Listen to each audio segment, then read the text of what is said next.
Olá, bom dia, meus irmãos. A graça e a paz do Senhor Jesus Cristo seja sobre a sua vida nesse dia. Hoje é o 80º dia de leitura da Palavra de Deus. Nós estamos aqui mais uma vez para lermos, para darmos continuidade à nossa leitura bíblica. Que alegria ter você aqui. Seja muito bem-vindo a esse canal.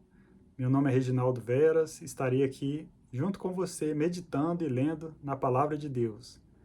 Nós leremos Deuteronômio, capítulo 21, 22 e 23. Leremos o Evangelho de Jesus Cristo segundo Lucas, capítulo 2, do versículo 1 ao 24. E leremos também o Salmo de número 60. Que Deus abençoe a sua vida nesse dia. Vamos orar? Senhor nosso Deus e nosso Pai, grande é o teu nome, não há nome maior do que o nome do Senhor. Ó Deus, obrigado porque Tu és santo, obrigado, ó Deus, porque Tu enviaste o Teu Filho Jesus, Senhor, para morrer na cruz do Calvário em nosso lugar e para comprar um lugar, Pai, e nos dar acesso a Ti, ó Deus. Muito obrigado porque Jesus morreu, porque Jesus ressuscitou e porque Ele está sentado ao lado direito do Pai. Ó Deus, abençoa cada vida nesta manhã, fala aos nossos corações, traz luz, traz entendimento, traz graça. Ó Deus, e muito obrigado por esse privilégio, Senhor, de lermos a Tua palavra, que é santa, que é maravilhosa, que nos transforma, e a Tua palavra que durará para todo sempre. Nós te agradecemos em nome de Jesus. Amém. Então vamos lá, vamos iniciar a nossa leitura. Deuteronômio capítulo 21. Se alguém for encontrado morto no campo, na terra que o Senhor, o seu Deus, lhes dá, para dela tomarem posse, sem que se saiba quem o matou, as autoridades e os juízes sairão e medirão a distância do corpo até as cidades vizinhas. Então as autoridades da cidade mais próxima do corpo apanharão uma novilha que nunca foi usada no trabalho e sobre a qual nunca foi posto jugo, e a levarão a um vale de terras, nunca aradas, nem semeadas, e onde haja um ribeiro de águas perenes. Vocês quebrarão o pescoço da novilha. Depois, os sacerdotes, descendentes de Levi, se aproximarão, pois o Senhor, o seu Deus, os escolheu para ministrarem e para pronunciarem bênçãos em nome do Senhor e resolverem todos os casos de litígio e de violência. Então, todas as autoridades da cidade mais próxima do corpo lavarão as mãos sobre a novilha, cujo pescoço foi quebrado no vale, e declararão: as nossas mãos não derramaram este sangue, nem os nossos olhos viram quem fez isso. Aceita, Senhor, esta propiciação em favor do teu povo Israel, a quem resgataste, e não consideres o teu povo culpado do sangue de um inocente. Assim a culpa do derramamento de sangue será propiciada. Desse modo, vocês eliminarão de vocês mesmos a culpa pelo derramamento de sangue inocente, pois fizeram o que o Senhor aprova. Então, aqui nesse caso, mesmo sem assassino identificado, a terra está contaminada. A comunidade precisa responder e Deus exige reparação simbólica. Se tivermos que condensar Deuteronômio 21 em um ponto central, ele é este: a responsabilidade moral coletiva diante de Deus pela preservação da vida e da justiça, mesmo quando não há culpado claro ou quando há assimetria de poder. E esse princípio aparece em todas as seções do capítulo, mas especialmente na primeira, o homicídio não resolvido, que funciona como uma chave interpretativa. O que isso revela sobre Deus? Deus leva o sangue inocente extremamente a sério, conforme Números 35, 33. A justiça ela não pode ser ignorada só porque é difícil de aplicá-la. E a sociedade inteira participa da manutenção da justiça. Como isso conecta o capítulo inteiro? Então, cada lei é uma aplicação desse princípio em contextos diferentes. Em todos os casos, o indivíduo não pode agir arbitrariamente sem afetar a comunidade diante de Deus. Então, Deuteronômio 21 ensina que a justiça, vida, dignidade não são questões privadas, são responsabilidades coletivas diante de Deus. E o nosso Deus é um Deus justo. conforme está lá em Salmos 11:7. Pois o Senhor é justo e ama a justiça, os retos verão a sua face. Então vamos dar continuidade. A partir do versículo 10 ao 14, nós teremos aí a mulher cativa. Quando vocês guerrearem contra os seus inimigos e o Senhor, o seu Deus, os entregar em suas mãos e vocês fizerem prisioneiros, um de vocês poderá ver entre eles uma mulher muito bonita, agradar-se dela e tomá-la como esposa. Leve-a para casa, ela rapará a cabeça, cortará as unhas, e se desfará das roupas que estava usando quando foi capturada. Ficará em casa e pranteará seu pai e sua mãe um mês inteiro. Depois você poderá chegar-se a ela e ser o seu marido, e ela será sua mulher. Se você já não se agradar dela, deixe-a ir para onde quiser, mas não poderá vendê-la nem tratá-la como escrava, pois você a desonrou. Então aqui há um limite claro. O vencedor da guerra não tem poder absoluto sobre seu inimigo. E aí, dos versículos 15 ao 17, questão do primogênito. Conter o favoritismo injusto. Se um homem tiver duas mulheres e preferir uma delas, e ambas lhe derem filhos, e o filho mais velho for filho da mulher, que ele não prefere, quando der herança de sua propriedade aos filhos, não poderá dar os direitos do filho mais velho ao filho da mulher preferida, se o filho da mulher que ele não prefere for de fato o mais velho. Ele terá que reconhecer o filho da mulher que ele não prefere como filho mais velho, dando-lhe porção dupla de tudo o que possui. Aquele filho é o primeiro sinal da força de seu pai e o direito do filho mais velho lhe pertence. E agora, do versículo 18 ao 21, a questão do filho rebelde. Se um homem tiver um filho obstinado e rebelde, que não obedece a seu pai nem a sua mãe, e não os escuta quando o disciplinam, o pai e a mãe o levarão aos líderes da sua comunidade à porta da cidade, e dirão aos líderes: este nosso filho é obstinado e rebelde, não nos obedece, é devasso e vive bêbado. Então todos os homens da cidade o apedrejarão até a morte. Eliminem o mal do meio de vocês. Todo Israel saberá disso e temerá. Então aqui o foco não é só o indivíduo, mas a preservação da comunidade. E agora dos versículos 22 e 23, corpo no madeiro. Preservar a santidade da terra. Se um homem culpado de um crime que mereça a morte for morto e pendurado no madeiro, não deixem o corpo no madeiro durante a noite. Enterrem-no aquele mesmo dia, porque qualquer que for pendurado no madeiro está debaixo da maldição de Deus. Não contaminem a terra que o Senhor, o seu Deus, lhes dá por herança. E aí, o corpo no madeiro. O apóstolo Paulo ele faz uma conexão direta com essa questão, lá em Gálatas 3,13. Cristo nos resgatou da maldição da lei, fazendo-se maldição por nós, porque está escrito: maldito todo aquele que for pendurado no madeiro. Então, o apóstolo cita exatamente Deuteronômio 21, 23. Ponto central dessa conexão. No pensamento judaico, ser pendurado no madeiro é sinal de que a pessoa está sob maldição divina.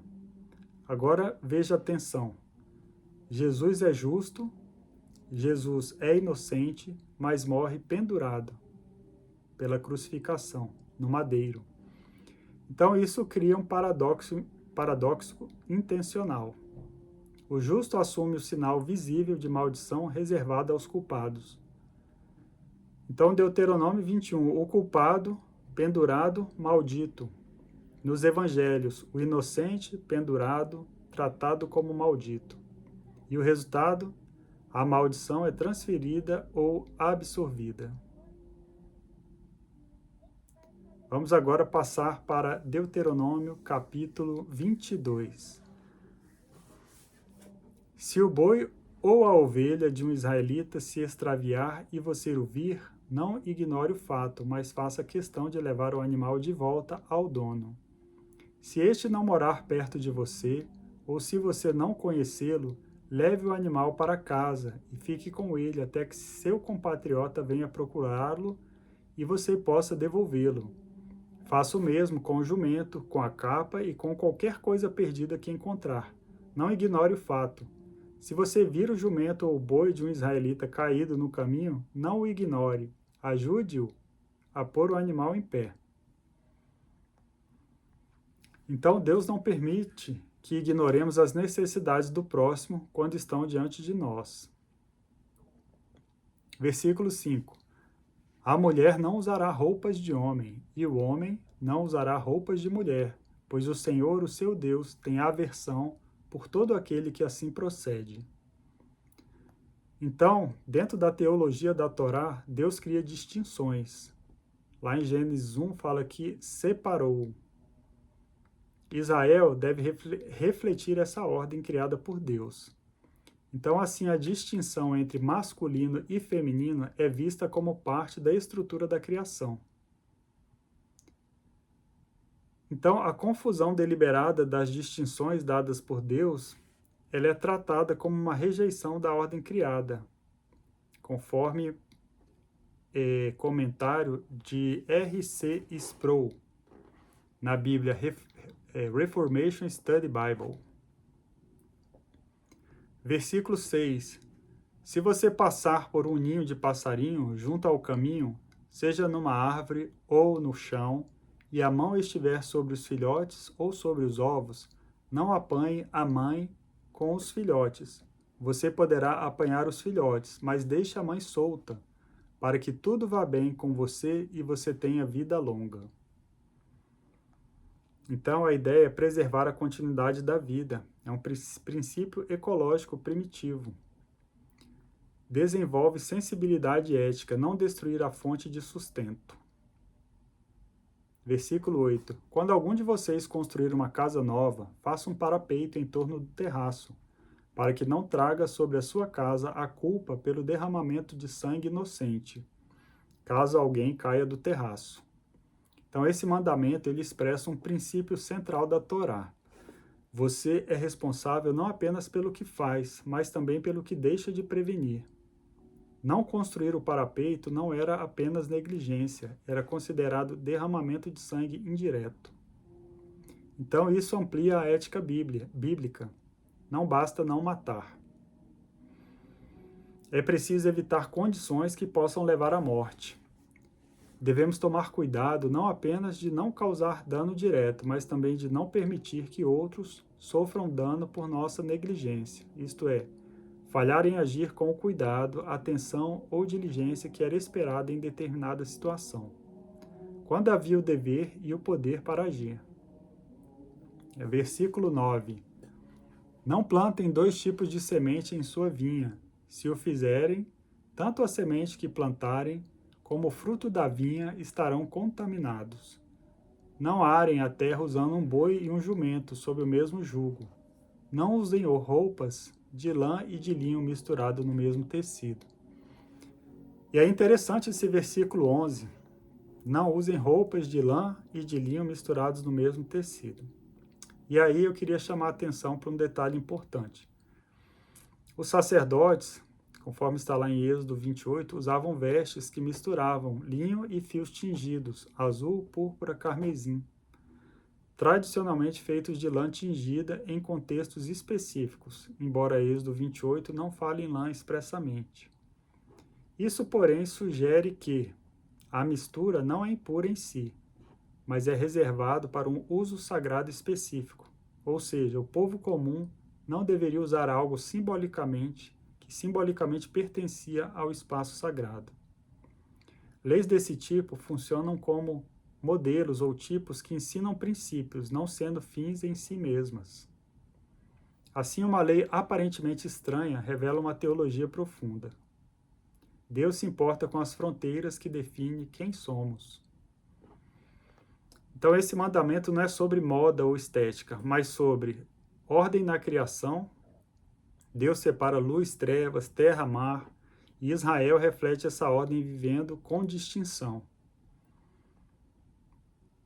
Também, santidade como separação, ser santo, kadosh, implica ser separado, distinto. E também identidade do povo. Essas leis funcionam como marcadores visíveis de pertencimento. Agora vamos passar aqui para o versículo 22. Se um homem for surpreendido deitado com a mulher de outro, os dois terão que morrer, o homem e a mulher com quem se deitou. Eliminem o mal do meio de Israel. E aí nos lembramos do relato da mulher adúltera, descrito em João 8. Lá naquele caso, aparece apenas a mulher elevada a Jesus. O homem desaparece completamente. E os líderes dizem: na lei, Moisés nos mandou apedrejar tais mulheres. E aí o problema, eles estão aplicando a lei de forma incompleta e manipulada. Segundo Deuteronômio, ambos deveriam ser julgados, ambos deveriam estar presentes. Mas em João 8, só a mulher aparece. Isso viola a própria lei que eles dizem defender. Então a Torá exigia que testemunhas fossem as primeiras a executar a sentença, conforme Deuteronômio 17:7. Jesus não anulou a lei contra o adultério, mas expôs a corrupção no seu uso e ainda manifestou graça, misericórdia e verdade. Glória a Deus por isso. Vamos aí agora para Deuteronômio capítulo 23. Qualquer que tenha os testículos esmagados ou tenha amputado o membro viril não poderá entrar na Assembleia do Senhor. E aí, termo-chave: entrar na Assembleia do Senhor não é apenas físico, implica pertencimento pleno, participação comunitária e cultural. Então, a castração aí citada no verso 1, exclusão de homens com órgãos genitais mutilados. E qual era o contexto? Práticas pagãs e cultos estrangeiros frequentemente envolviam isso. A ideia é preservar a integridade simbólica da criação. Versículo 2. Quem nasceu de união ilícita não poderá entrar na Assembleia do Senhor, como também os seus descendentes, até a 10ª geração. Então pode indicar união proibida, adultério ou mistura étnica com povos que serviam a outros deuses. Versículo 3. Nenhum amonita ou moabita ou qualquer dos seus descendentes até a 10ª geração poderá entrar na Assembleia do Senhor, pois eles não vieram encontrar-se com vocês com pão e água no caminho, quando vocês saíram do Egito. Além disso, convocaram Balaão, filho de Beor, para vir de Petor, na Mesopotâmia, para pronunciar maldição contra vocês. Versículo 9. Quando estiverem acampados em guerra contra os seus inimigos, mantenham-se afastados de todas as coisas impuras. Então, em Israel, o acampamento militar ele é tratado como extensão do espaço sagrado. Isso implica, e fica explícito no versículo 14, porque o Senhor, teu Deus, anda no meio do teu acampamento. Versículo 14. Pois o Senhor, o seu Deus, anda pelo seu acampamento para protegê-los e entregar-lhes os seus inimigos. O acampamento terá que ser santo, para que ele não veja no meio de vocês alguma coisa desagradável e se afaste de vocês. Se um escravo refugiar-se entre vocês, não o entregue nas mãos do seu senhor. Deixe-no viver no meio de vocês pelo tempo que ele desejar, em qualquer cidade que ele escolher. Não o oprimam. E aí um forte valor ético, proteção do vulnerável acima da propriedade.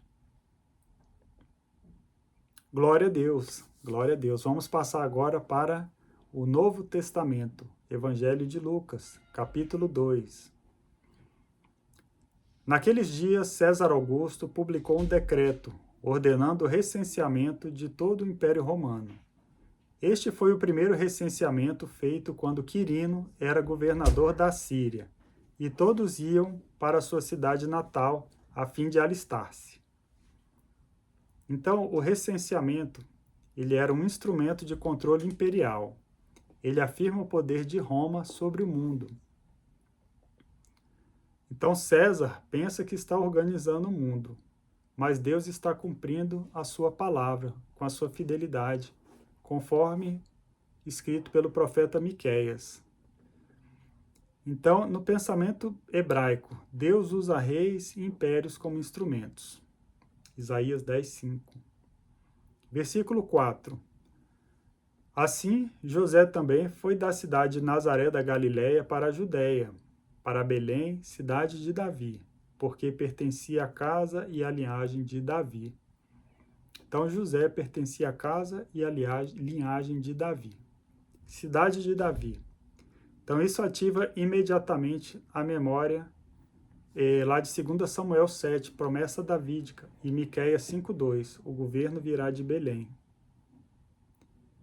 Versículo 5, ele foi a fim de alistar-se com Maria, que lhe estava prometida em casamento e esperava um filho. Enquanto estavam lá, chegou o tempo de nascer o bebê. E ela deu à luz o seu primogênito, envolveu-o em panos e o colocou numa manjedoura, porque não havia lugar para eles na hospedaria. Então, primogênito aí, versículo 7, não é apenas primeiro filho, é um termo legal e teológico. E aí a conexão com Êxodo 13:2, todo primogênito pertence a Deus. Então, Jesus já nasce com identidade de consagrado e pertencente ao Senhor. Versículo 8. Havia pastores que estavam nos campos próximos e durante a noite tomavam conta dos seus rebanhos. E aconteceu que um anjo do Senhor apareceu-lhes, e a glória do Senhor resplandeceu ao redor deles, e ficaram aterrorizados. Então, lá em Êxodo 40:34, a glória enche o tabernáculo. Aqui, ela não encheu um templo, ela envolve pessoas comuns no campo.